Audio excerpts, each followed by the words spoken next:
Perfect. वो हम करते हैं। अभी तक अगर तो किसी का कोई एक्सपीरियंस डायबिटीज इन प्रेगनेंसी का एग्जाम में हुआ हो, कोई क्वेश्चन पहले पूछना है तो वो आप पूछ लो या शेयर कर लो एक्सपीरियंस जी। मैडम जो लास्ट ना मेरे एग्जामिनर जीडीएम का केस था तो इजी केस था। लेकिन ना मैडम वो ना एग्जामिनर ने ना मेरे आगे ना वो रखे थे, यानी कि उनके ना लेवल्स रखे थे। तो ये मुझे काफी मुश्किल हुई थी उसको हम्म। मैनेज करने। तो उन्होंने उसी लेवल पे वो कर हाथ रख के लेते हैं कहा था बताओ डिस्कस। इसमें कौन सी इनकी वो इंसुलिन कितनी ऐड करोगी और कौन सी टाइप की ऐड करोगी। इस पे मैं थोड़ा कंफ्यूज हो गई थी, हालांकि टॉपिक इजी था। तो मुझे ना उस तब से ना जीडीएम से ये ना बहुत डर लगता इतनी इंपॉर्टेंट चीज है कि जब आपके सामने लेवल्स रखे जाएं और फौरन क्विकली लेवल्स को देखते ही आपके क्या रिस्पॉन्स आ रहा है। वो इसलिए इतना इम्पोर्टेंट है क्योंकि आपने देखा होगा कि जब आपके राउंड्स हो रहे होते हैं वार्ड्स में और पेशेंट की शुगर लेवल मॉनिटरिंग हो रही होती है, तो for example if you are the senior most और आप राउंड कर रहे हो, तो आपके सामने जब लेवल्स आए तो आपको ये तो पता हो कि उन लेवल्स को देख के आगे बात क्या करनी है। तो जब वही नहीं पता है। जी मैडम। तो फिर क्या फायदा। और कोई बात, वो भी हम करते हैं आज। मैडम वो स्टार्ट करनी तो मुझे आती थी, मैं कैरल जे रजीम बताना चाह रही थी सब कुछ। तो एग्जाम हम्म। में मुझे कही थी मुझे इधर उधर की बातें ना बताओ, मुझे बताओ इस लेवल पे। मैडम एक तो मुझे समझ भी नहीं आ रहा था वो ना किसी मुझे एच समझ हाउ आ टू। गया क्या कह रहे थे, कर लेते हैं। फिर ऐसा करते हैं कि हिस्ट्री एग्जामिनेशन इन्वेस्टिगेशन वाला पार्ट हादिया कर ले, मैनेजमेंट वाला फातिमा आप कर लेना, ताकि जी आपकी मैडम। ये वाले वीक पॉइंट्स हम डिस्कस कर लें। कोई और क्वेश्चन? मैडम मेरा भी क्वेश्चन था, मेरा भी एक सिनेरियो आया जरूर। था। मेरा शॉर्ट केस जो हाँ। था वो अपेरेंटली तो वो जीडीएम था, लेकिन पेशेंट की बैड ऑप्स हिस्ट्री थी। And it took me a lot of time to take all that history. कोई ओह आईयूडी हो ग्रेट। गया, कोई उसका मिस कैरेज थे। और जब जबरदस्त। पेशेंट तो हम ये चीज भी आज कवर कर लेते हैं। जी एनोमलस बेबी के साथ still she was there with derange blood sugar level. और अब again she was at 38 weeks. तो मेरे दिमाग में ये बात आती थी कि जब 38 वीक्स है, एनोमलस बेबी है, तो अब हम उसको क्या करेंगे? अब तो हमने उसको डिलीवरी करवाना है ना। मेन एम्फेसाइज हम्म। ब्लड शुगर कंट्रोल पे, तो अब कोई फायदा नहीं है। हम्म। ठीक है। देखो एक चीज मैं आपको मेन क्विकली बता देती हूँ अभी उसकी। वो बात ये है कि एक सेकंड जरा वेट कर।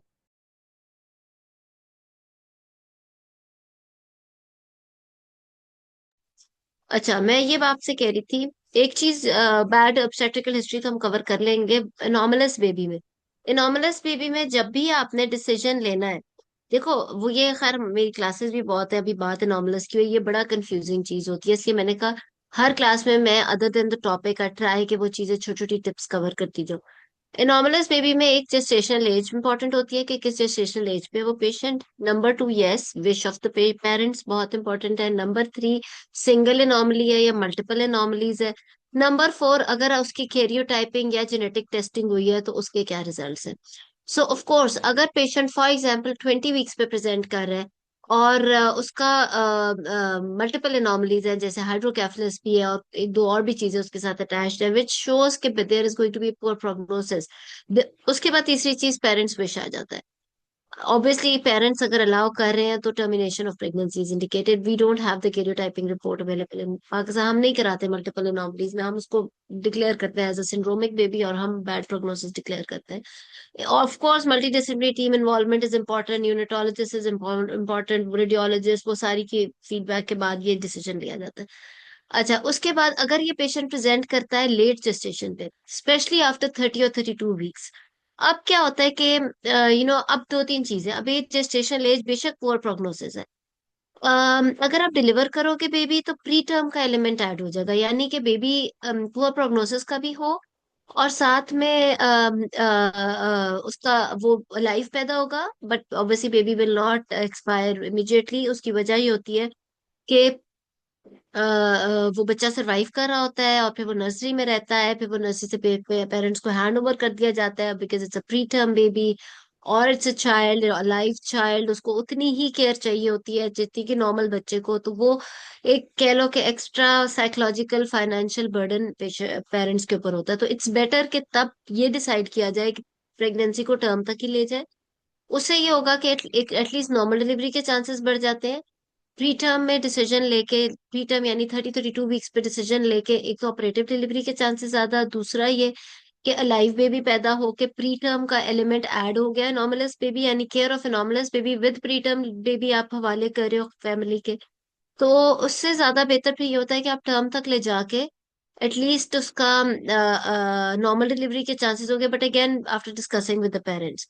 तो ये सारी चीजें बड़ी इंपॉर्टेंट हो जाती हैं कि अगर लेट प्रेजेंट किया है तो फिर आपने क्या करना है। जैसे कि अभी हादिया ने कहा कि patient was already at 38 weeks. 38 weeks पे तो हमारे लिए अब जाहिर बात है mode of delivery is very important. हाँ ये जरूर है कि अगर 32 वीक्स या 38 वीक्स पे पेशेंट बहुत हाइड्रोकेफलस के साथ है और मल्टीपल एनोमलीज है और उसका prognosis is definitely very poor या 0% survival after birth of the baby, तो फिर उसके अंदर हम ये करते हैं कि फेलोसिंथेसिस उसके अंदर इंडिकेटेड हो सकता है। सो और ताकि नॉर्मल डिलीवरी हो जाए। तो ये चीजें, बहुत सारी चीजें इसमें आपने ये 4-5 पॉइंट जरूर याद रखो: gestational age, parents wish, single anomaly या multiple anomaly which will also decide कि प्रोग्नोसिस कैसे है, और फिर ये कि कैरियोटाइपिंग की रिपोर्ट है। You have to say all these points whenever you are talking about any anomalous baby, या एग्जाम में जब आप decision for the anomalous baby लेने लगे हो, तो ये 4-5 बातें बोलना बहुत जरूरी है कि एज शी इज एट इतने weeks of gestation she has got single or multiple anomalies. All the anomalies are indicating that the survival of baby is very bad after delivery. So I would like to discuss with the parents about their wish. And as I don't have the genetic testing or the karyotyping report available, but considering the ultrasound report and the multidisciplinary team decision, it baby has got poor prognosis. So मैं parents की wish के accordingly ये decide करूंगी। और अगर वो patient 30 या 32 weeks पे प्रेजेंट किया है, दैट्स अ वेरी डिफिकल्ट, उस वक्त बोलो कि it's a very difficult time to decide because prognosis is also poor, but at the same time baby will be born alive and may survive for some time, for few months also. So अब वो फिर अब depend करेगा कि आपने pre term करना है या वो अगेन पेरेंट्स विश है वो, बट अगेन पर एज अ मेडिकल पर्सन अगर आपकी फर्स्ट प्रेफरेंस पूछी जाए तो आई वुड से कि baby pre term with anomalous parents को देने से बेहतर है कि आप उसको एटलीस्ट टाइम तक ले जाओ ताकि नॉर्मल डिलीवरी के भी चांसेस बढ़े और उसका जो है केयर थोड़ी कंपैरेटिवली आसान। सो इस तरीके से आप लेके चलते हैं। ठीक है, गुड। सो हादिया, कोई केस है? आप अपना वाला बैड ऑब्स्टेट्रिकल हिस्ट्री और डायबिटीज वाला ही बता दो, एग्जाम वाला केस। जी मैडम, मेरा जो केस था वो पेशेंट मल्टी ग्रेविडा थी। She had 2 or 3 miscarriages and last born she had the last caesarean section, जो अर्ली न्योनेटल डेथ हो गई थी। In all these pregnancy, she So never she is got diagnosed. gravida 4, para 1+2 with previous one cesarean section, and she is here at 28 weeks of gestation. And इसको भी चलो, अब नॉर्मलस baby 38 weeks पे तो बहुत आसान हो जाएगा। सो चलो, अगर आप वही करना चाह रहे हो तो हम वही कर लेते हैं। एक चीज की ना, उसकी उसकी फंडल हाइट बहुत ज्यादा थी। वो स्टिल अगली दफा जब हमारे पास अभी आई थी तब भी वो अनश्योर ऑफ डेट्स थी। और ओ। बहुत लो आईक्यू वाला जैसे पेशेंट होता है ना, कि उसके साथ बात करने में भी ना मुझे बहुत दिक्कत हो रही थी। तो मेरा हम्म। ना, मुझे याद पड़ता है कि जैसे मैं उसको एक चीज पूछती थी ना, कि अच्छा कितने बच्चे फौत हुए और फिर कितने बच्चे तुम्हारे जाया हुए, वो फिर नए सिरे से ना शुरू कर देती थी यू कि पहले कैन गेट वाले में। दीज पेशेंट्स, ये आपको नॉर्मल लाइफ में भी मिलेंगे और ये आपको एग्जाम में भी मिलेंगे। These should be of no problem to you actually. आपको इतना क्विक होना चाहिए नाउ। और ये बात याद रखो कि if a patient is there with bad obstetrical history and now she has come to you, which means that she has come to a tertiary care hospital person or she has come to a fellow, right? It means कि अब उस जो भी है उसका history भी आपको पता करनी आनी चाहिए विद नो हेजिटेशन और प्रॉब्लम। और आपके पास अब वो आ गई है तो अब उसका कोई चीज अनमैनेजेबल रहनी नहीं चाहिए। सो दिस यही डिफरेंस एग्जाम में आपका देखा जाता है कि पेशेंट जो है वो एक फेलो के पास आई है और एक जीपी के पास या एक कोई पेरिफ्री के किसी सिंपल एमबीबीएस डॉक्टर के पास नहीं आई, and she is a high risk patient. High risk pregnancy का केस है, राइट? तो यही तो सारी आपकी मैनेजमेंट इसी में डिपेंड कर रही है। So patient is unsure of date, she is gravida 4, para 1+2 with previous one cesarean sections, and she, according to the patient, she's at 9 months of amenorrhea and with no alive issue. How will you manage her? And um, also she has got deranged blood sugar levels. Okay, madam. Madam, after mutual introduction and greeting with my patient, I will confirm the details given and will inquire the missing details in her biodata. Since how long she is married and what is her education, and then I will proceed towards her complaint of deranged blood sugar levels. And madam, you also said that patient is at 28 weeks of gestation in this scenario. मैंने क्या she is unsure of dates according to her, मैंने तो आपके example ही scenario लिया है कि she is at 9 months of amenorrhea. Okay, madam. 28 वाला काट देते हैं, 9 months के amenorrhea पे, and she has presented to us with a deranged blood sugar level. I will first of all ask my patient when she got diagnosed with deranged blood sugar level, what symptoms she experienced that led to these tests of getting to know about the deranged blood sugar level. Then I will also inquire about her past pregnancies, like she has 2 miscarriages. At what weeks of gestation she got those miscarriages? Was there any history of infections or diabetes in uncontrolled diabetes in those pregnancies also? And I will also inquire the last pregnancy, which was early neonatal death. What was the cause of the cesarean section? And was there any history of gestational diabetes mellitus, or if she ever got diagnosed with diabetes, and what were her post delivery blood sugar levels, and her post delivery recovery? And now I will proceed towards her current pregnancy. How is her pregnancy going so far? How she got diagnosed with her pregnancy? Was this, as she is unsure of date, was she planning to get pregnant? Did she got any pre-pregnancy counseling? Did she ever took folic acid? And when was her the first dating scan done, along with any knuckle thickness measurement? And then I will ask my patient, did she ever got done her oral glucose tolerance test in the first trimester? And what is the report of her anomaly scan? And during all this period, if she was ever diagnosed and was on any treatment, I will take my patient accordingly. But if she never got diagnosed, I will ask about the symptoms of the diabetes. Did she ever experience the symptoms of polyphagia, polyuria, polydipsia, increased urinary and vaginal tract infection, delayed wound healing? And if she is on treatment, then what treatment she is taking? Is she on oral hypoglycemics, or on insulin, or on medico nutritional therapy, or lifestyle modification? And I will take my case accordingly. I will also try and rule out the presence of other comorbidities, like presence of hypertension, and did she ever got tested for any diabetic complications, like retinopathy or nephropathy? And I will exclude other medical comorbidities and ask about any history of any surgery other than previous cesarean section, and any drug allergies, and what is her socioeconomic status, and any family history of concern. In that, since my patient is at 9 months of gestation, and she has first time presented with the deranged blood sugar levels, I will also inquire about her past scan. What was the report of the scans? Was there any increased liquor, or any complaint of any diagnosis of the fetal anomaly on any of the scan? And madam, can you specify something like, is she on some treatment, or she has just presented with a deranged blood sugar level, so that I can She is proceed? not on any treatment. She just presented Okay.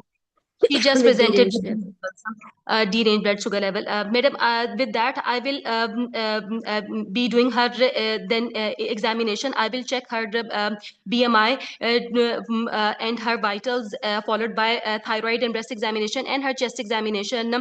And I will also be doing her cardiovascular examination, and then her abdominal examination. I will assess her symphysio-fundal height, what is the lie and presentation, estimated Leica volume, and her estimated fetal weight.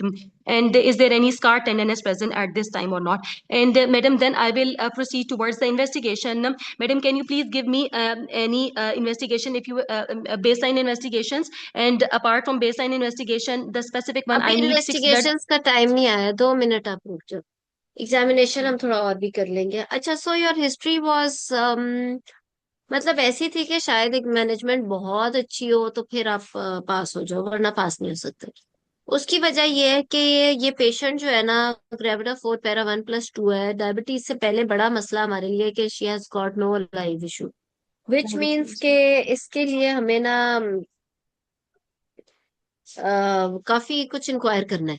So okay, I forgot to tell you the age. चलो 35 years of as कर लेते हैं, gravida 4 para 1+2, ठीक है। Biodata पे आपने बात की।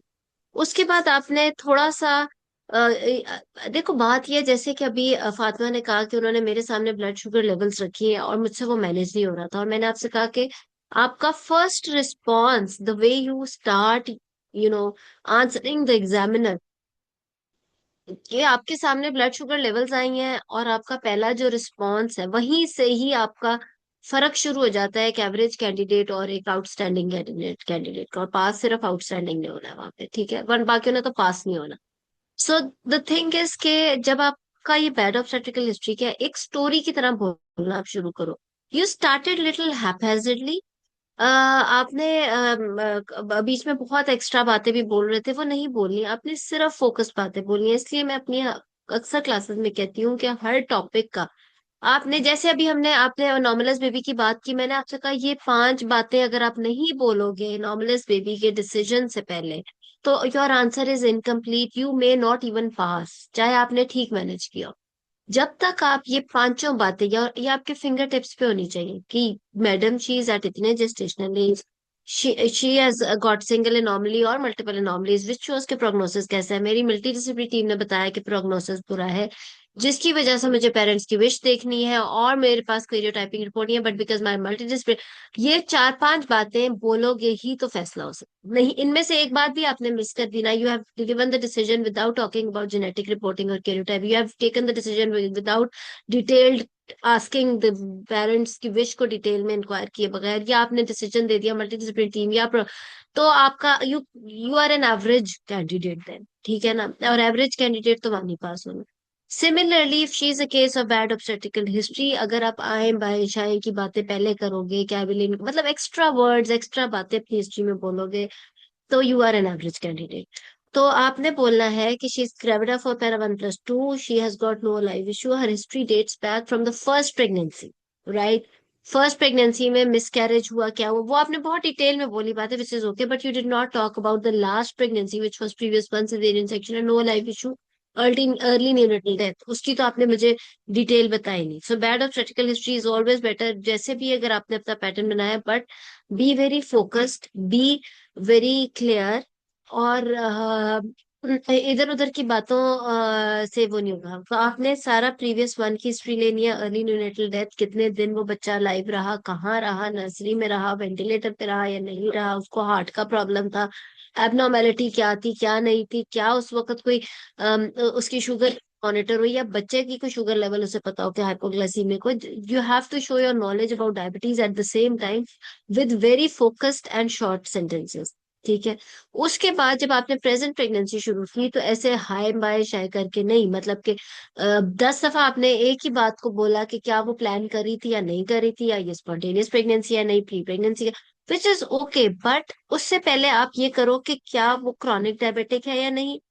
क्या अगर वो, because seems like she is a chronic diabetic, because her pregnancy में मसला चल रहा है, और क्या उसको क्रॉनिक डायबिटीज की वजह से, आपने देखो पेशेंट, आपने कहा कि जिस तरह का भी है कई दफा there is an educated lady who has not studied sciences और medicine, and she has got no knowledge of these things के डायबिटीज क्या होती है या क्या नहीं होती, but she is an educated lady, but she has no idea whatever is going on with her body. उससे नहीं इवन उससे भी कई दफा सवाल निकलवाने बड़े मुश्किल होते हैं, और हम साइंटिफिक जिसे कहते हैं ना, हिंट से पता कर रहे होते हैं चीजें। तो she has got some eye problem, heart problem, renal problem, because chronic diabetes later on ये मसले भी कर देती है। तो आपने पहले ये भी पता करना है। उसके बाद व्हेन शी कंसीव्ड, तो did she ever visit to a doctor. और नॉर्मली ऐसे पेशेंट में फिर हम ये भी पूछते हैं कि अगर जब फर्स्ट ट्राइमेस्टर में कोई HbA1c हो, उससे भी इंडिकेशन हो जाती है कि आगे प्रेगनेंसी में क्या होने वाला है। कि अगर HbA1c उसका 8 9 10 के करीब है, तो जाहिर है आगे जाके हम ज्यादा कुछ होना खासा हो सकता है। तो वो वाली चीजें फर्स्ट ट्राइमेस्टर, तो आपने वो सारा कुछ, and then unfortunately your patient is also unsure of dates, this is actually a difficult case in a way कि she is unsure of dates, she has got no live issue, she has got diabetes which is totally derailed, तो ये सारा कुछ। लेकिन अगर आपने ये सारी चीजें फोकस्ड तरीके से फिंगर टिप्स पे 6 6 8 8 पॉइंट्स करके रट्टे मारे हुए हैं कि डायबिटीज है। डायबिटीज की हिस्ट्री आपकी बुरी नहीं थी, but that may brings you to at least a level of an average candidate, ठीक है, वरना बिलो एवरेज हो जाता। सो डायबिटीज वाली हिस्ट्री आपकी ठीक थी। बट द थिंग इज के आपने अगर फिंगर टिप्स पे किया हो कि अनश्योर ऑफ डेट्स है, तो मैंने ये चीजें हर सूरत अपनी हिस्ट्री में कवर करनी है। She has got bad obstetrical history, तो ये कुछ चीजें हैं जो हर सूरत वक्त मैंने करनी है, और मैंने कैसे स्टार्ट करना है। And also she has got diabetes, तो मैंने ये कवर करना है। आपने शायद सिर्फ डायबिटीज पे एम्फोसाइज किया, तो इसलिए कोई वो उस तरीके से शायद नहीं आया। लेकिन अगेन एवरेज हिस्ट्री का ये फायदा हो जाता है कि अगर आगे जाके आप बहुत अच्छा मैनेज कर रहे हो, तो आप पास होने के करीब आ सकते हो। लेकिन you have to be outstanding right from the beginning. So आपने जब श्योर ऑफ डेट्स की बात करनी है, लास्ट मेरी क्लास इसी चीज के ऊपर थी कि you have to inquire the dates in any के में, कि किसी भी इवेंट से रिलेट करके, maybe new year, Eid या कुछ भी, उससे रिलेट करके आप उसकी डेट्स इंक्वायर करते हो। एक चीज, दूसरी चीज ये है कि yes you asked about the normally scan, but you forgot about the nuchal thickness scan and the normally scan. Dating scan की बात की थी, नॉर्मली स्कैन की भी शायद की होगी बात। Then you were using medical terms in between, polyuria, polydipsia. वो बार बार मैं बताती हूँ कि हिस्ट्री के अंदर don't use the medical terms, use the patient's language when you are talking about the history. तो वो भी एक जरूरी बात ही है अगर आपने हर चीज को परफेक्ट लेके चलना है। तो तो इस तरीके से, और उसके बाद एंड पे आके ये डायबिटीज के साथ एसोसिएटेड जो प्रॉब्लम्स होती है, फिर सारे रिस्क फैक्टर्स डायबिटीज के, जिसमें फैमिली हिस्ट्री भी बहुत इंपॉर्टेंट होती है। और उसके अलावा you can ask in 9 months exactly वो किस हिसाब से कह रही है, या कोई पॉली है, वो शायद आपने इंक्वायर किया था, विच वाज गुड। तो इस तरीके से आप लेके चलते हो। तो और फिर possible complication of diabetes for mother and for baby, और बेबी के अंदर आपने मेंशन किया था कि पॉलीहाइड्रोएमनियोस और वो सारी चीजें। और एंड पे आकर कि कितनी कंप्लायंट है पेशेंट, उसको खुद कितना पता है कि शी हैविंग लाइक खाने में वो क्या ले रही है, या क्या शुगर लेवल्स के लिए उसको वो क्या कर रही है। तो इस तरीके से चलना होता है, ठीक है। सो हिस्ट्री को प्लीज बहुत ज्यादा इंप्रूव करें। मैं आपको बता रही हूँ, there are few things, because every candidate who is appearing for part 2 TOACS exam, जो हिस्ट्री पास करके 4 साल की ट्रेनिंग करके वहां पर बैठे हुए हैं, हर एक को जेस्टेशनल डायबिटीज की हिस्ट्री का पता है। हर एक को पता है कि उसने क्या पूछा, लेकिन उसको प्रेजेंट किस सीक्वेंस में करना है, थोड़े टाइम में कितने फोकस्ड तरीके से बोलना है, वो वो वही उसको डिफरेंशिएट करेगा between a good candidate and N average candidate. तो उसके लिए आपने जितनी आप प्रिपरेशन करो, हिस्ट्री के पॉइंट्स को समराइज करें, हर टॉपिक वाइज करें, क्योंकि एक पेशेंट में 10,000 चीजें होंगी, एंड यू नेवर नो इस तरह के पेशेंट में अनीमिया भी हो। एंड रिमेम्बर, बेशक मल्टीपल चीजें हो, you can not miss anything in any patient. ये बात तो काबिले माफी ना प्रैक्टिकल लाइफ में है ना एग्जाम के अंदर है, क्योंकि ये प्रोफेशन ही ऐसा है, आप मिस कर नहीं सकते कोई चीज। तो इस वजह से आपने इसकी हिस्ट्री को तो बहुत ही जबरदस्त। फिर examination, your examination was very very short. It should not be like that. थोड़ा सा आप, बिकॉज हाइपरटेंसिव पेशेंट है, mostly hypertensive, sorry diabetic patient है, डायबिटिक के अंदर हाइपरटेंसिव या अगर क्रॉनिक डायबिटिक हो, तो कई दफा उसके अंदर वो भी मसला हो जाता है ना, क्या उसे कहते हैं, कार्डियोवास्कुलर प्रॉब्लम्स भी हो जाती है। तो थोड़ा सा आपने इस चीज को भी रिलेट करके चलना है, पल्स, बीपी, कई दफा जेवीपी भी इंपॉर्टेंट हो जाती है, बिकॉज यू डोंट नो कि क्रॉनिक डायबिटिक कब से चल रही है, क्या है। वो भी हम हार्ट का भी पूरा देख रहे होते हैं एग्जामिनेशन। और फिर एब्डोमिनल यानी कि ऑब्स्टेट्रिकल एग्जामिनेशन को तो डिटेल में बोलना बहुत ही जरूरी है। एक तो पेशेंट अनश्योर ऑफ डेट्स, ऊपर से non compliant for diabetic control, तो उसमें तो आपको उसकी सारी बातें बोलनी है। Fundal superficial deep palpation, fundal height, और अमाउंट ऑफ लाइकर लाई, उसका प्रेजेंटेशन लाई, और अबाउट ये estimated baby weight, palpable contractions तो नहीं है कोई। और फिर उसके बाद आपने, क्योंकि हर अपिफिक्लाटेड, और सबसे इसमें बहुत ज्यादा एक और बात इंपॉर्टेंट, स्कार टेंडरनेस की भी होगी। तो आपने ये इसकी हर हर चीज आप देखो कि डायबिटीज में कितनी जरूरी है। You are checking fundal height, macrosomic तो नहीं है उसकी, पहले वो अनश्योर ऑफ डेट्स है, तो फंडल हाइट पे बात करना कितना जरूरी था। ठीक है, एक दफा एग्जामिनेशन बोलो। जी बेटा। मैडम एक क्वेश्चन है मेरा, पहले वो करूँ या एग्जामिनेशन? हेलो। हादिया प्लीज बोलते रहे। जी जी madam, in the examination I will first of all do my patient weight and height to check her BMI, and then I will get her vitals done, in which I will check her blood pressure, pulse, and her respiratory rate अच्छा and एक temperature. चीज हादिया, आप extra बातें बोलते हो। आप ना एक दफा जब भी, आई वुड सजेस्ट के आप 2-4 बार हिस्ट्री एग्जामिनेशन लो पेशेंट का और अपने मोबाइल पे रिकॉर्ड करके सुनो। When you are saying I will check blood pressure, pulse और ये, तो why you saying I will check vitals? आप एक चीज को 2-2 3-3 बार नहीं बोलना। एग्जाम में टाइम नहीं है, you have only 10 minutes, okay और मैडम। आपने अपनी बहुत सारी नॉलेज एग्जामिनर को देनी है इस तरीके से कि उसे ये भी ना लगे कि बहुत चीजें बारिश हो रही है मेरे ऊपर। तो जब आप ठीक हो एक्स्ट्रा गया मैडम। बातें 3-3 दफा बोलोगे ना, it's actually irritating for a listener, और स्पेशली ऐसा लिसनर वहां पे जो बैठा हो जो कि 13 एग्जाम कैंडिडेट्स को गुजार रहा है। आपकी ये ठीक हो बातें गया मैडम। आपके ओवरऑल वेटेज और आपकी ओवरऑल इंप्रेशन बहुत डाउन करता है। तो आपने क्या करना है, आपने बार बार हिस्ट्री एग्जामिनेशन लेके अपने मोबाइल पे बोलना है और सुनना है। इससे देखना आप कितना इम्प्रूव करोगे। ठीक है, ठीक हो गया अपना मैडम, टाइम थैंक यू। रख के। ठीक है, जी गुड, चलो। madam, I will assess my patient BMI, then I will do her blood pressure, pulse, and respiratory rate and temperature.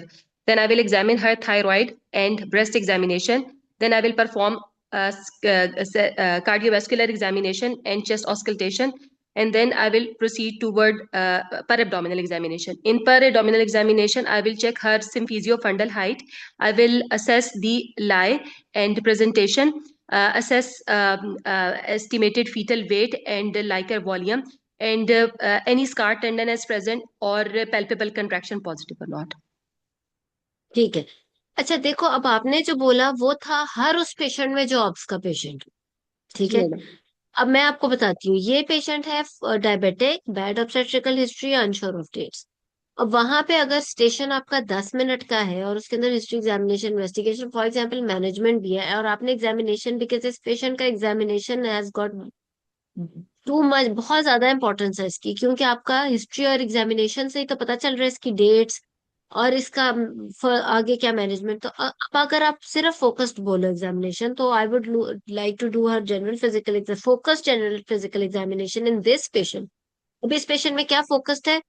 Temperature की जरूरत नहीं है, राइट? यही तो एग्जाम है कि अगर आपने फोकस्ड बात करनी है तो वो फोकस्ड क्या बात करनी है। इस पेशेंट के अंदर पल्स इंपॉर्टेंट है। ठीक है, पल्स और ब्लड प्रेशर और जेवीपी। पल्स को आप बेशक थोड़ा और इलेबोरेट कर दो, क्योंकि she may have some cardiovascular और hypertension problem along with diabetes. ठीक है, डायबिटीज। सो आप कह सकते हो कि इंस्टेड अगर आप टेम्परेचर और जो और बातें बोल रहे थे उसकी जगह अगर आप पल्स बोल देते, उसकी वॉल्यूम और रेगुलर है नहीं है वो बोलते, तो शायद ज्यादा बेहतर था। इस चीज को बहुत इंप्रूव करने की जरूरत है ये सब में। क्योंकि मैं आपको बता रही हूँ, वहां पे जो कैंडिडेट्स आते हैं पूरे दिन में एक या दो क्यों पास होते हैं, क्योंकि it is not just a case of obstetrics, it's a case of obstetrics with so many things, especially diabetes, bad obstetrical history. तो आपने पल्स पे एम्फेसाइज किया, ब्लड प्रेशर पे किया, यू कैन इवन से जेवीपी। आई डोंट नो, ठीक है, thyroid की बात करनी है कर दो, बट ओके, पैलर वगैरह अगर देख लिया। बट अगर आप इसके अंदर कार्डियोवास्कुलर में आप कहते हैं कि मैं डिटेल्ड कार्डियोवास्कुलर एग्जामिनेशन करूंगी क्योंकि आपको एडिड साउंड सुननी है, बोलने तो जल्दी से बोल भी दो कि इंस्पेक्शन और palpation for added murmur, for the palpable murmur, and I would like to auscultate all the 4 areas. ठीक है, और उसके बाद जब जी आप मैडम। एब्डोमिनल एग्जामिनेशन में आ रहे हो, तो this abdominal examination is not N abdominal examination of any obstetrics patient. You did not even talk about a scar और द स्कार टेंडरनेस। यही तो प्रेजेंस ऑफ माइंड है वहां चाहिए। ठीक है, और ये प्रेजेंस ऑफ माइंड बहुत ज्यादा प्रैक्टिस से आएगी। ठीक है, सो और प्रैक्टिस अकेले करने से नहीं, इस तरह से कि कोई आपको साथ साथ पॉइंट आउट भी करो, क्योंकि अकेले तो शायद जी आपको मैडम। पता ही ना चले कि आपने स्कार मिस किया या स्कार टेंडरनेस मिस की है। तो जब आप एग्जामिनेशन बोलो तो एग्जामिनर को ये पता चले कि आप इस पेशेंट की बात कर रहे हो, आप कोई रटा मारा हुआ ऑब्स्टेट्रिकल एग्जामिनेशन नहीं बोल रहे।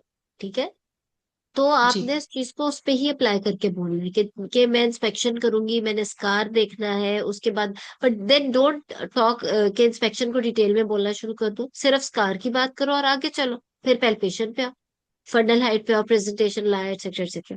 तो इस तरीके से चलना है। ठीक है, जी तो मैडम। पता मतलब जब भी बात हो रही हो, हिस्ट्री हो रही हो या एग्जामिनेशन हो रहा हो, पता चले कि इसी पेशेंट का हो रहा है। ठीक है, सो अब हम क्विकली, किसी ने कुछ ऐड करना है या कोई और चीज तो बता दे, फिर हम मुझे इन्वेस्टिगेशंस मेरा पे आ एक जाए। क्वेश्चन है कि जैसे हाँ, पेशेंट है वो कहती है कि उसकी हिस्ट्री हमें ये इंडिकेट कर रही है कि she must have been chronic diabetic, but she doesn't states that in terms कि भाई वो कहती है कि बस मेरे मिस कैरेज, उसके अर्ली मिस कैरेजेस थे, एंड जो उसका last baby early neonatal death हो गया, उसकी भी उसको कोई कॉज नहीं पता। अब हम अपनी हिस्ट्री में उसको क्विकली कैसे कवर कर सकते हैं कि just by asking has she ever got diagnosed और शी इज क्रॉनिक डायबिटिक, इसको कैसे मैं उसके अंदर अभी नहीं इनकॉर्पोरेट कवर करूं? कर सकते। हम इसको तब तक नहीं डायग्नोस कर सकते जब तक हमारे सामने कोई blood sugar level other than pregnant state नहीं available. We can just make a guess. हम इसे कह नहीं सकते कि she is chronic diabetic. Examiner अगर आपसे पूछे कि what do you think patient आपका क्रॉनिक डायबिटिक है या अभी उसे डायबिटीज हुई है, तो या तो फर्स्ट ट्राइमेस्टर का कोई HbA1c आपके सामने अवेलेबल हो या बिफोर प्रेगनेंसी की कोई ब्लड शुगर लेवल अवेलेबल हो, then you can say that she is chronic diabetic. Otherwise ये भी हो सकता है कि हर प्रेगनेंसी में उसको डायबिटीज हुआ, राइट, ये भी हो सकता है कि पहले से क्रॉनिक डायबिटिक हो। तो ये चीज हम कंफर्म करेंगे 40 डेज और 3 मंथ्स ओके। आफ्टर। ये 40 डेज के बाद जो HbA1c या फास्टिंग ब्लड शुगर लेवल करते हैं टू चेक कि पेशेंट क्रॉनिक डायबिटिक है या जेस्टेशनल डायबिटीज है, तो वो हम तब करते हैं। एक्सेप्ट कि कोई पहले से हमारे पास शुगर लेवल का रिकॉर्ड लिया है बिफोर प्रेगनेंसी का। मैडम ये एक क्वेश्चन मैंने पेशेंट को किया और उसके बाद फिर मैं उसको स्टिल इंक्वायर करती रहूंगी regarding the complication of right, type 2। Right, तो I will write. Just skip that thing कि मैं अब दोबारा नहीं उसको हाँ, पूछूंगी तो वो ब्लड शुगर लेवल चेक हुई रेटिनोपैथी। थी प्रेगनेंसी से पहले, वो कहेगी नहीं हुई, तो अब ये नहीं उसके पीछे पड़ जाना कि प्रेगनेंसी से पहले पॉलीयूरिया पॉलीडिप्सिया तो नहीं था, ये नहीं बात करनी। बस आपने ये पूछना है कि प्रेगनेंसी के अलावा कभी ब्लड शुगर लेवल चेक हुआ है या फर्स्ट ट्राइमेस्टर में HbA1c या 3 महीने के रिकॉर्ड वाली शुगर चेक हुई थी, और उसे नहीं पता तो नहीं। फिर एग्जामिनर पूछेगा तो आप कहना है कि हम नहीं कह सकते कि शी इज क्रॉनिक डायबिटिक या जेस्टेशनल डायबिटिक है, हम बाद में पता करेंगे। जी। फिर मैं अपने उसको ट्रैक डाउन करूंगी, उसको मैं लाइक वो नैरो डाउन हो गया मेरा डायग्नोसिस, अब मैंने उस पे हाँ, अपनी हिस्ट्री हाँ, को आगे एलेबोरेट नहीं चलो। करना। जी, यस। मैं जब हिस्ट्री ले रही थी ना, मेरे दिमाग में एक बहुत बड़ी कंफ्यूजन अस्सलाम ये थी कि वालेकुम। इसकी। जी, जी।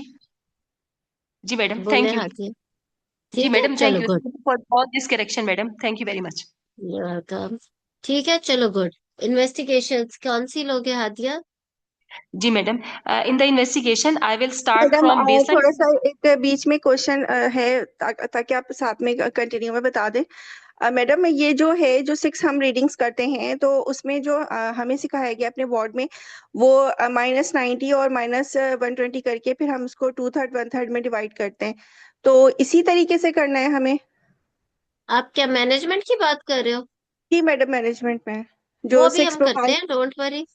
फिर से पूछ लो जी क्वेश्चन, चलो अभी बता देते हैं। नहीं मैडम, आप उसी में कंटिन्यू कर दीजिएगा। मैं बस सिर्फ आपको बता रही हूँ कि इसको डिटेल से बता दीजिएगा। जो 6 को हम 2/3 1/3 में करते हैं और प्लेन, और उसमें उसको थोड़ा सा बहुत ज्यादा डिटेल, थोड़ा डिटेल से बता दीजिएगा ठीक है, क्लियरली ना। ठीक है, बिल्कुल जरूर। ठीक है, गुड। सो हादिया, इन्वेस्टिगेशन जल्दी से पूछ लें। Madam, blood complete analysis with time and date showing hemoglobin and WBC count, platelet count, blood group with चलो, RH H factor B uri-। 10.8 है, प्लेटलेट्स और बाकी सब नॉर्मल है। Okay madam, blood group blood group भी positive है।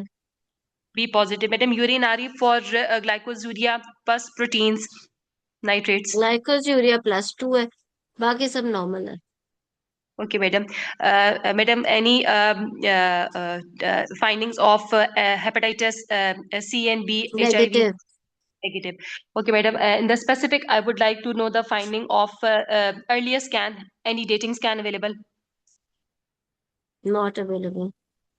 Okay madam, any anomaly scan? Normally scan एक available है, उसमें कोई नॉर्मली नहीं है, और उसके अकॉर्डिंगली अभी जो है ना वो बनती है 34 वीक्स पे। Okay madam, अभी वो फंडल हाइट 34 आपकी वीक्स। 32 वीक्स पे बनती है, और फंडल हाइट आपकी 36 वीक्स आ रही थी। ओके मैडम, फंडल हाइट मेरी आ रही है 36 फीट। ओके मैडम, कोई रीसेंट ऑब्स्टेट्रिकल स्कैन जो उसका हुआ हो लास्ट, उस पे उसका रिसेंट जो लाइकर स्कैन हुआ है हार्मोन। उसके, हाँ, रिसेंट स्कैन के अंदर इसका लाइकर भी 20 है। जी मैडम। एक्सक्यूज और मी, मैडम AFI। इसके लिए और उसका जो बेबी का वेट है ना, वो भी 3 kg है। ठीक है जी, ओके। और मैडम उसकी बाकी जो प्लेसेंटा और मैडम उसकी वो सब ठीक है। बाकी ठीक हो गया madam. Madam 6 blood sugar levels. उसके जो 6 ब्लड शुगर लेवल्स हुए हैं वो मैं आपको भी बताती हूँ, और कोई ब्लड टेस्ट है तो बता दें। Madam HbA1c। कब का? मैडम लास्ट उसके 3 मंथ्स में अगर उसका कोई भी हुआ है या कोई भी उसका। Not available. Okay madam. Madam then I would like to have these LFTs and RFTs madam, and ठीक है, along with वो that। नॉर्मल है। वो नॉर्मल है, ठीक हो गया मैडम। और मैडम एक ECG भी।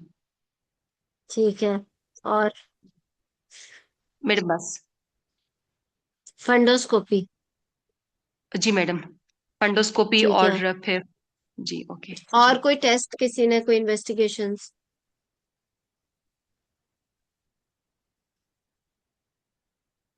नहीं मैडम। ठीक है।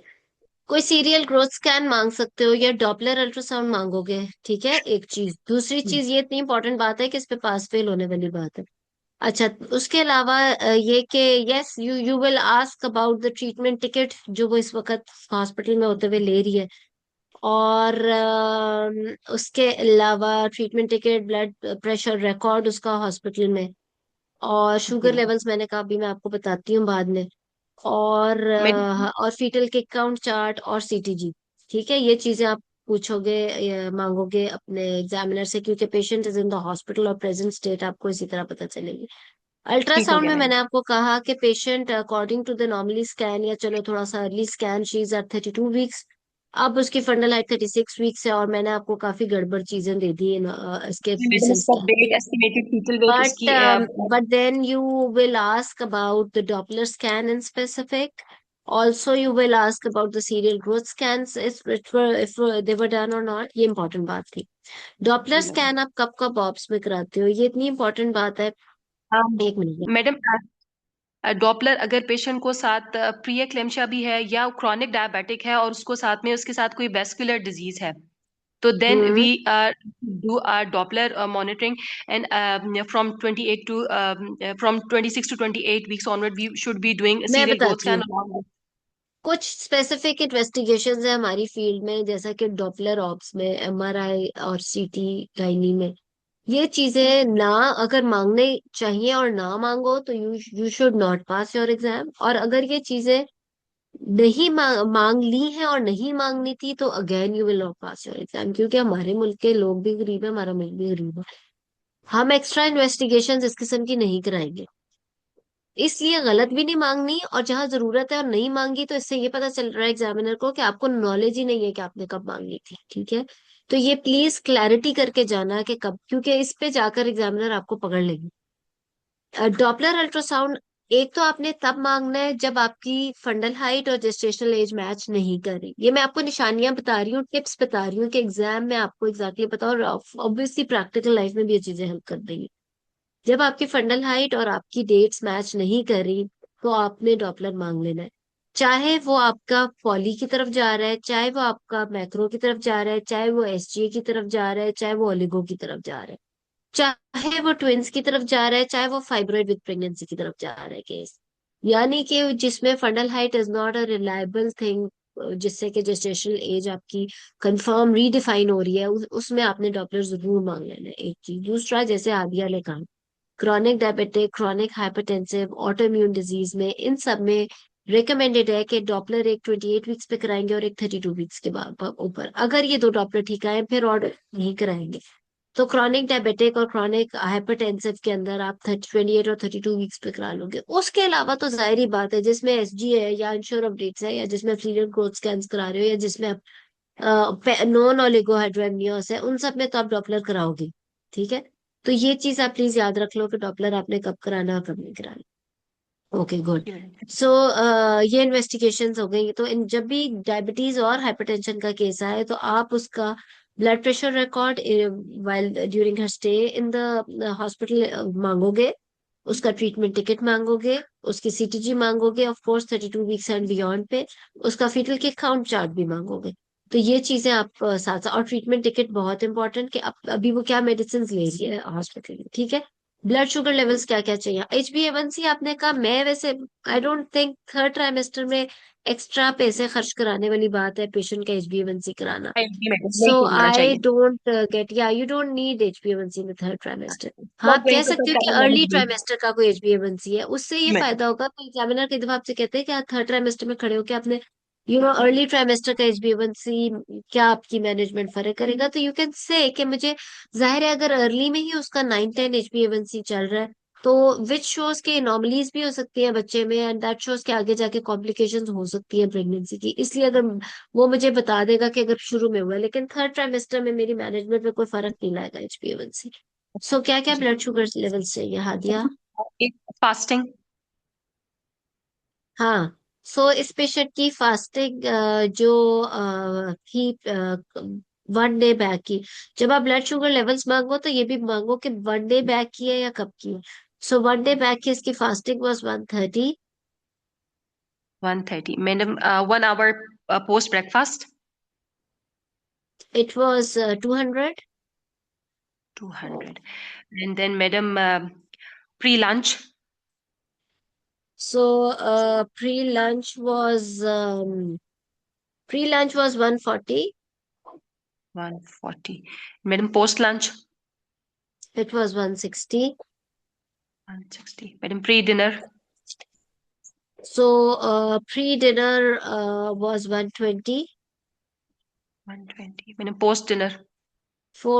इसकी पोस्ट डिनर थी 250। 250 okay madam. And patient is started with glucophage 1 gram BD. 1 gram BD okay madam. Madam just 1 minute. Madam BMI patient का क्या था? उसका weight 75 kg। 75 kg okay madam. Okay madam, अभी मैं आपको समरी प्रेजेंट करूं या मैं मैनेजमेंट? मैनेजमेंट तो फातिमा ने करनी थी। Okay madam. अच्छा, मैडम मैं फिर एक और आपको। बात इन्वेस्टिगेशंस में, क्योंकि अब आपका तो पार्ट खत्म हो रहा है। सो इन्वेस्टिगेशंस में एक चीज और, जब आप ब्लड शुगर लेवल्स मांगो और पेशेंट एडमिटेड है हॉस्पिटल में, तो आप कहो कि blood sugar level record at the time of admission और अब, ताकि आपको हाँ पता चले कि जो मैनेजमेंट या ट्रीटमेंट उसको मिली है वो किस कदर इफेक्टिव रही अब तक, ठीक है। जी मैम, ठीक हो गया। इसी तरह ब्लड प्रेशर, अगर कोई हाइपरटेंसिव है तो आप कहोगे कि blood pressure at the time of admission उसका क्या था और अब वाला रिकॉर्ड क्या है, ठीक है। तो उससे आपको, जी फातिमा। जी मैडम। मैडम इसका ना स्कैन का मुझे काबिल समझ नहीं आ बैलेंस। रही। जी जी। मैडम मैंने स्कैन स्कैन, कौन सा वाला पूछो, क्या चाहिए स्कैन में? मैडम मुझे रिसेंट स्कैन चाहिए, और अकॉर्डिंग टू यानी recent gestation. Scan, recent scan जो है ना वो 36 वीक्स का जेस्टेशन शो कर है, एंड फंडल हाइट भी 36 वीक्स है, लेकिन अर्लीस्ट स्कैन चलो नॉर्मली भी नहीं, हम फर्स्ट ट्राइमेस्टर स्कैन करते हैं, she is at 32 weeks by dates और अर्लीस्ट स्कैन, ठीक है। लेकिन उसका रिसेंट स्कैन पे 3 kg का बेबी है, AFI भी उसका 20 है, और कोई नॉर्मली नहीं है, the rest of things are fine. Okay madam. First of all, I offer support counsel about the diagnosis. This is a high risk pregnancy. I tell about the patient and attendant. I tell the fetal risk and maternal complication, fetal risk, increased risk of macrosomic polyhydramnios, and increased risk of stillbirth and premature mortality and electrolyte imbalance. And tell the maternal complication and increased risk of preterm labor and dysfunctional because it has previous onset. So chance of cesarean section increase, and anesthesia complication and wound infection and increased risk of PPH. So I, after the discussion of complication, this is high risk pregnancy. I admit the patient, and after admission, because my patient, I decide involve multidisciplinary team, diabetologists and obstetrician, anesthetics and neonatologists. And because start insulin after discussion of diabetologists, advise the patient lifestyle modification, dietary modification, and my decision of start of insulin based on the fasting sugar and complication, because it has, my patient has fasting more than 126, and then other it has a complication. Patient had macrosomic, so I start insulin according to Kerala G regime. After starting of Kerala G regime start dose calculation. After dose calculation, I start in give insulin either basal bolus एक and minute, insulin की भी बात करते हैं। देखो मेरी बात सुने। आपका मैंने आपसे कहा कि हर चीज में आपका response toward the patient should be such that कि एग्जामिनर को भी पता चले कि आप इसी पेशेंट की ही बात कर रहे हो, किसी भी डायबिटिक की बात नहीं कर रहे हो। आपने बात स्टार्ट की कि it's a high risk pregnancy, I will explain to her the you know possible maternal complications and fetal complications. या बात आपने अच्छी की, बट आप बात यूं करो कि my patient is gravida 4, she is 35, has got no life issue and already has got the blood sugar levels and so much complications in her ultrasound. ठीक है, यानी okay. कि इस वक्त वो आपके सामने इतनी बैड ऑब्स्टेट्रिकल हिस्ट्री के साथ, it's a challenging patient for you. इस वक्त वो इतनी बैड ऑब्स्टेट्रिकल हिस्ट्री के साथ और अब भी पोटेंशियल आईयूडी के साथ अब वो आपके सामने आके बैठ गई है। ठीक है, तो आप सबसे पहले तो ये बात करो कि she has got no live issue. I would like to discuss with the parents or with the with patient and her partner or her attendants कि it's a high risk pregnancy and she already has got high potential for IUD because इसका तो अभी भी यही हाल है। ठीक है, but however, keeping her in the hospital, I would like to do strict monitoring और वो सारा करके there is a chance कि हम आगे लेके जाए। ठीक है, लेकिन और अब मैं उसे पोटेंशियल कॉम्प्लिकेशन बताऊंगी, वो कॉम्प्लिकेशन नहीं जो हो चुकी है। जो अगर आप वही बातें बार बार बोलोगे, यही बात मैं आदिया से कह रही थी, बाद में हर कैंडिडेट को आपके कहती हूँ कि अगर आप वो चीजें बोलोगे, this brings you from a very good candidate to an average candidate कि जिसको पहले ही मैक्रोसोमिया हुआ है, जिसको पहले ही अगर पॉली की तरफ आ रहा है, जो पहले ही कॉम्प्लिकेशन, और उसे आप कह रहे हो कि मैं कहूंगी कि ये हो सकता है, तो तो ये आपका बहुत गलत कर रहा है। It means that you not a mature candidate. ठीक है, तो आप कहोगे कि मेरे पास तो ये पहले ये सब कुछ बनाकर आ गई है, तो अब और क्या कॉम्प्लिकेशन हो सकती है। एक तो ये कॉम्प्लिकेशन हो सकती है कि मुझे इसका प्री टर्म करना पड़ सकता है। प्री टर्म की वजह से ऑफ कोर्स सिजेरियन तो खैर है ही, सर्जिकल डिलीवरी तो हो सकती है, बट एक तो प्री टर्म हो सकता है, प्री टर्म के अलावा इसका आईयूडी हो सकता है, इसका अच्छा मतलब वो सारी चीजें फिर आप बोलोगे, और फिर आप जी पॉसिबल फीटल कॉम्प्लिकेशन बोलोगे। ठीक है, और ये नहीं कि electrolyte imbalance all of a sudden, मैं सोच रही थी कि किस चीज में मेरा दिमाग ना वहीं अड़ गया था कि बेबी इन यूट्रो है तो इलेक्ट्रोलाइट इम्बैलेंस यानी R B monitoring like in you, तो आप बोलो कि आफ्टर बर्थ इलेक्ट्रोलाइट, अगर आपने बोलना ही है कोई कॉम्प्लिकेशन तो मतलब वो पहला सेंटेंस ही आपका था कि वहीं पे डाउन हो चुके थे हम। अच्छा, उसके अलावा ये एक, अच्छा, उसके अलावा सेकेंडली ये कि आपने ये कर लेना है। अच्छा, उसके बाद आप बाकी जब आप आगे मैनेजमेंट बातें आप अच्छी पूरी कर रहे थे, you talked about multi disciplinary team, you talked about बाकी भी चीजें कि और कोई कॉम्प्लिकेशन एडेड है तो वो ट्रीट करेंगे, बट एकदम से जब आप मैनेजमेंट में आए, देखो एक चीज बहुत अहम है, जब आपके सामने ये ब्लड शुगर लेवल्स रखे गए हैं, ठीक है, आपने एकदम से ट्रीटमेंट की बातें नहीं शुरू कर देनी। एक्चुअली हम सबको ये लगता है एग्जाम में, अभी एक और कैंडिडेट ने बीच में जो क्वेश्चन किया कि इंसुलिन 2/3 1/3 कैसे कैलकुलेट होगी एक्सेट्रा, हमें ये लगता है कि शायद वो एग्जाम हमारा हो रहा है ये देखने के लिए कि हम इंसुलिन की डोज क्या देने लगे, या हम पेशेंट का जो एक्सट्रीम की मैनेजमेंट है वो कैसे करने लगे। It's not like that. Exam आपका है कि उन ब्लड शुगर लेवल्स को देख कर आपका पहला रिस्पॉन्स क्या आ रहा है। मेरी बात याद रखना, आपने कहना है मेरे पेशेंट के ये ब्लड शुगर लेवल्स है, शी हैज गॉट, आपकी पहली स्टेटमेंट होनी चाहिए कि उसके तो सारे लेवल्स मेरे लिए खराब है। She is in the hospital, she has started with the treatment, but all her blood sugar levels, fast breakfast related, lunch related, dinner related are not satisfactory, they are more than normal. पहली यानी कि पता चले कि आप क्या read क्या कर रहे हैं। दूसरी चीज ये कि she is already case of complicated diabetes, यानी डायबिटीज की कॉम्प्लिकेशंस बेबी में हो चुकी हुई है। ठीक है, सो माय टारगेट ठीक है ब्लड शुगर लेवल इज, बोलो कि क्यों आपके लिए ये ठीक डीरेंज लेवल्स है। है मेरा मेरा टारगेट तो ये है कि 1 hour after meal should not be just और less than 140, it should be actually less than 120, 120 because she has got 3 kg baby at 32 weeks of gestation. ये बहुत बड़ी बात है, फल आईयूडी हो सकता है उसका। 3 kg बेबी 32 वीक्स पे नो लाइव इशू के साथ वो आपके सामने बैठी हुई है। आप बड़े बड़े नाम ले रहे हो कि कौन से फॉर्मूलाज अप्लाई करोगे इंसुलिन के, तो I am sorry, you can not manage her like this. आपने एग्जामिनर को बताना है कि all her sugar levels are more than normal for me, she is a case of complicated diabetes already, इसलिए my target blood sugar level is कि 1 hour after meal should be less than 120। So I would like to know from the patient कि वो diet क्या ले रही है, number one, कि उसने नाश्ते में आज क्या खाया, लंच में क्या खाया, डिनर में क्या खाया, उसकी मोबिलाइजेशन कितनी है, कितनी एक्सरसाइज वो उसको मतलब कितना वो कर रही है एक्सरसाइज डे में, और उसके बाद ग्लूकोफेज क्या उसने ली है, क्या किसी स्टाफ ने आके उसको खिलाई है अपने सामने, और उसके बाद अब मैं उसकी इंसुलिन की बात शुरू करूंगी। ठीक है। Yes madam. आप डायरेक्टली बड़े बड़े formulas 2/3 1/3 long acting short acting insulin बोलोगे तो you should can not, you don't deserve to pass very frankly, जब तक आपको वो 6 ब्लड शुगर लेवल्स रीड करने नहीं आ। एग्जाम में अब क्लास में क्या बहस छिड़ जाती है, 6 कराने हैं या 7 कराने हैं, मिडनाइट भी कराना है, नहीं अब लेटेस्ट पता नहीं गाइडलाइन में मिड, आप करा लो मिडलाइन भी, ना भी कराओ करा लो।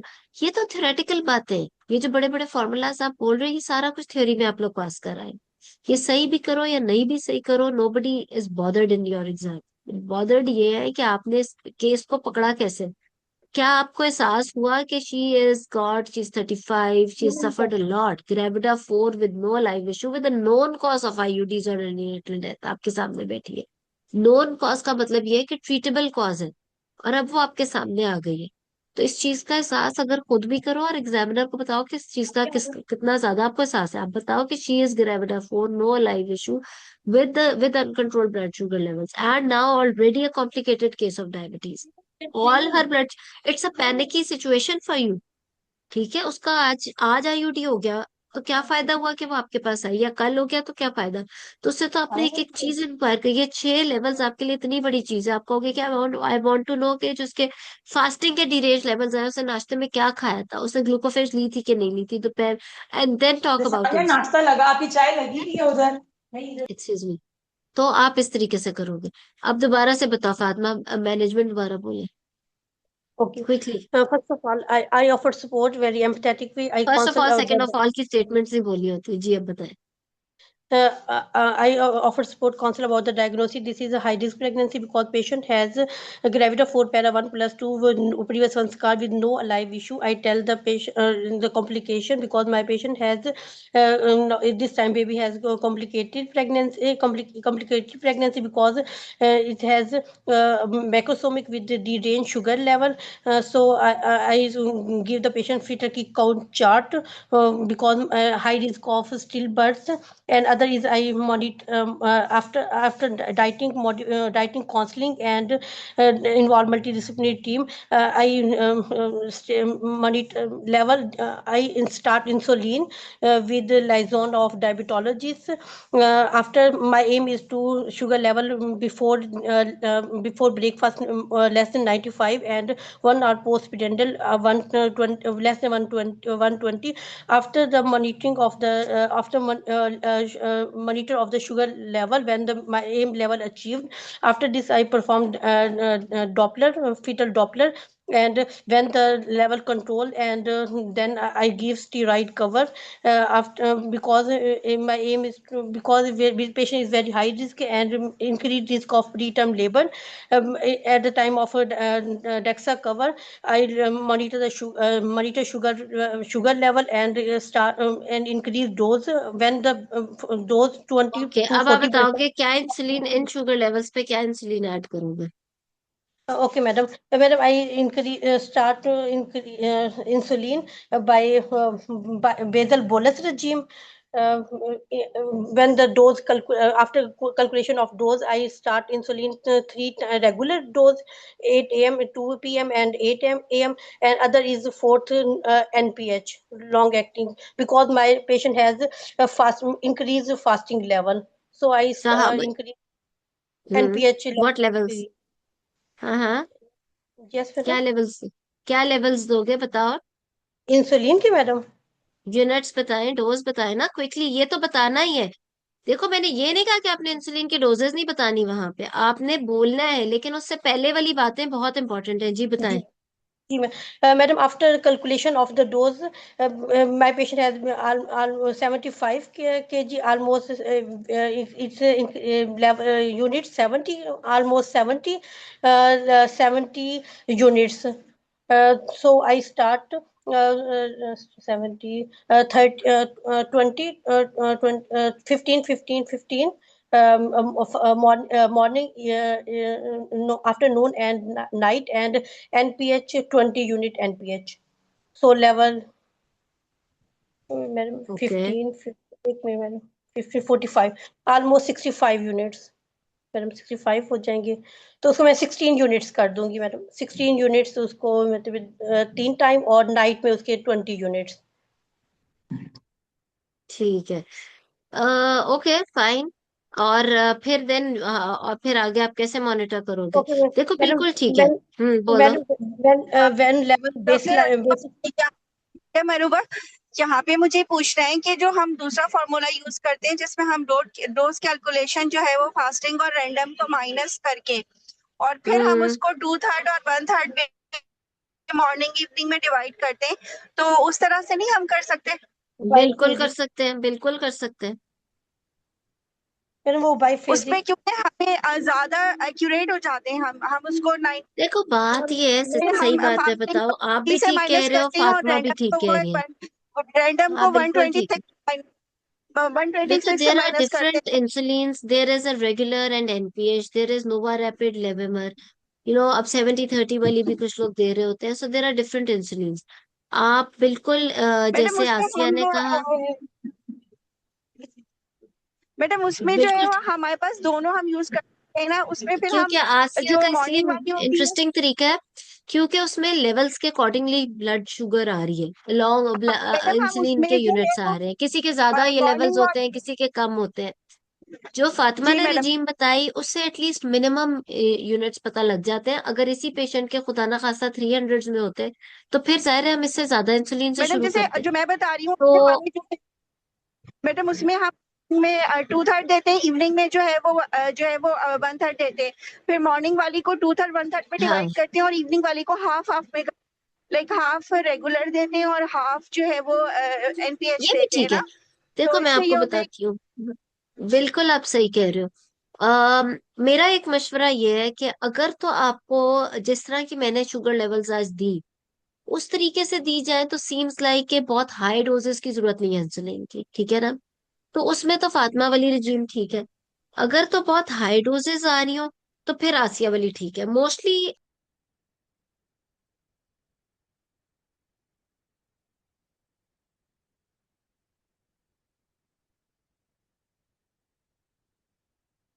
ठीक है। सो आसान तरीका है जो फातिमा ने किया, 2/3 1/3 में डिवाइड करके उसने 3 में डिवाइड कर दिया ड्यूरिंग द डे। क्योंकि लेकिन अगर बहुत हाई और डीरेंज लेवल्स आते हैं तो हम आसिया वाला तरीका करते हैं।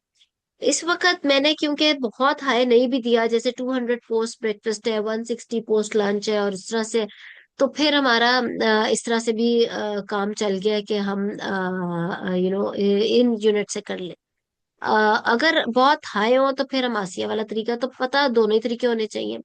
असल में अब डिस्कशन आगे क्या होनी है कि फातिमा ने जो लेवल्स दे दिए हमें, पेशेंट को हमने वो लगाए, she knows about diet exercise and all, and then examiner would want to know कि आगे अब आप इसको कैसे लेके जाओगे। जी फातिमा आगे बोलो। Okay, madam. Madam, when the level achieve my target level less than 195 and less than 120, then after this I give the steroid cover. In dividing dose at the time of ठीक है, steroid, I increase the dose of insulin 20 to 40% in the 5 ठीक है। days. After this, I decrease the dose, and after I give the fetal count chart and BD CTG CTG monitoring, and I give when the level achieve, and I discharge the patient with tell the complication and all complication, and tell the monitor of the fetal movement, and I जी, tell the ask about the patient follow up, one two weekly, 1 to 2 weekly. Madam आपके 1 to 2 weekly, and if all things okay, then my plan is at the time of 36 week I decide the mode of delivery, time of delivery, because my patient has previous one scar and complicated pregnancy. My aim is to, after 37 week, because it's precious pregnancy, deliver the patient by cesarean section, and at the time of cesarean, my aim target level 4 to 7 millimole, and neonatology is present at the floor, and and the floor, चलो and एक hand minute over रुक to जाओ। the doctor. Okay, ma'am. इसमें कोई भी बात बहुत अच्छी नहीं थी, वेरी फ्रैंकली मैं इसलिए बात कर रही होती हूँ क्योंकि Yes, आपने madam. बड़ा श्योर बताना है व्हाट इज 36, 37 आफ्टर 37 वीक्स। तो आफ्टर 37 वीक्स तो 40 वीक्स भी होता है। फिर what do you mean 1 to 2 weeks? क्या पेशेंट जब आपके क्लिनिक पे आता है तो आप उसे कहते हो इतना हाई रिस्क पेशेंट के 1 या 2 हफ्ते बाद आ जाना? नहीं, आप उसे एग्जैक्ट डेट बताते हो, आज 19 तारीख है, तुमने इस तारीख को आना है, ठीक है? सो Yes, madam. You can not talk like this in exam. इस Okay, तरह madam. नहीं बात बनेगी। और दूसरी चीज ये कि जब मैंने कहा कि ये आपने शुगर लेवल्स थे और आपने इंसुलिन दे दी, अब आगे क्या करना है? तो आगे of course monitor, but you have to be very clear. How can you say CTG BD? क्या आपको पता है? अब यहाँ पे भी एग्जामिनर आपको रोक सकता है कि सीटीजी की क्या सेंसिटिविटी है, बीडी में क्या सेंसिटिविटी हो जाएगी, तो ओडी में क्या सेंसिटिविटी है। ठीक है, फीटल के काउंट से क्या मतलब है?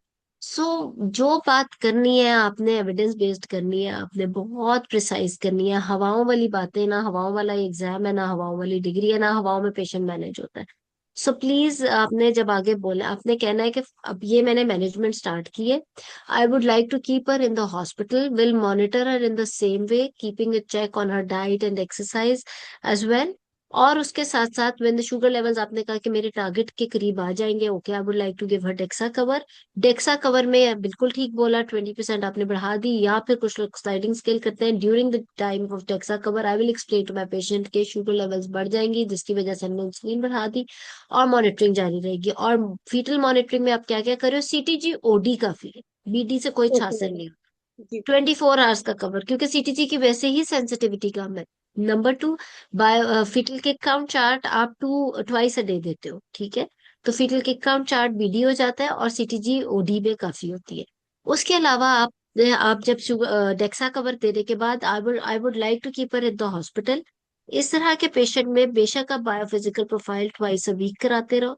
आप इसका डॉपलर कराओगे 2 वीकली, और ग्रोथ जी. स्कैन भी इसका 2 वीकली होता रहेगा। लेकिन आप कहोगे कि I can keep her in the hospital because she is got complicated, she is a case of complicated diabetes and she is not compliant with all the treatment. And according जैसे हमें हादिया ने शुरू में पेशेंट का बताया था कि patient को नहीं समझ इस चीज की कि उसने किस तरह लेके चलना है, तो 2 वीकली आप उसका ग्रोथ स्कैन और वो सारा कराते रहोगे। लेकिन इस तरह के पेशेंट को आफ्टर 32 वीक्स आप आफ्टर एवरी 1 वीक बुलाते हो, और आफ्टर एवरी, अगर आप घर भेज रहे हो तो, अगर आपने घर भेज दिया तो आफ्टर एवरी 1 वीक बुलाओगे। 1 वीक में आप क्या क्या करोगे? आफ्टर एवरी 1 वीक आप उसका शुगर लेवल्स देखोगे, आप उसकी हिस्ट्री का रिव्यू करोगे, जिसमें स्पेसिफिकली हिस्ट्री में आपका फीटल मूवमेंट्स की हिस्ट्री होगी, कोई कंट्रैक्शन होनी शुरू हुई, उसके डायबिटीज के सिम्टम्स की हिस्ट्री होगी। एग्जामिनेशन में पर्टिकुलरली फंडल हाइट बहुत इंपॉर्टेंट है, कि एकदम से दोबारा तो नहीं बढ़ती जा रही फंडल हाइट और वो सारा कुछ। और उसके सबसे इंपॉर्टेंट इन्वेस्टिगेशन में शुगर लेवल रिकॉर्ड है। At least 3 times a day, 1 hour after every meal उसने चेक किया, और वो शुगर लेवल्स आपके सारे 120 से कम हो, बल्कि 110 से कम हो, क्योंकि आपने इस मैक्रोसोमिया को ठीक करना है। तो अगर उसके ब्लड शुगर लेवल्स अब एग्जामिनर आपसे क्या कहेंगे कि 32 वीक्स पे 3 kg वेट है, तो व्हाट आर यू एक्सपेक्टिंग कि 36 वीक्स पे अब कितना होगा? तो आप कहोगे कि मेरे पेशेंट के बेबी का वेट 3 kg होगा, या मैक्सिमम 3.2 kg होगा, उस या चलो 3.5, इससे ज्यादा नहीं होगा, क्योंकि इसका शुगर लेवल मैंने रैंडम में, यानी 1 hour after meal one less than 110 रखा था, ठीक है?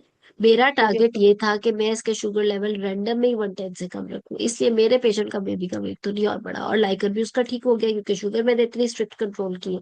और फिर 36 वीक्स पे जाके you will be assess, specially उसका दोबारा हिस्ट्री, एग्जामिनेशन, इन्वेस्टिगेशन में उसका अल्ट्रासाउंड बहुत इंपॉर्टेंट है।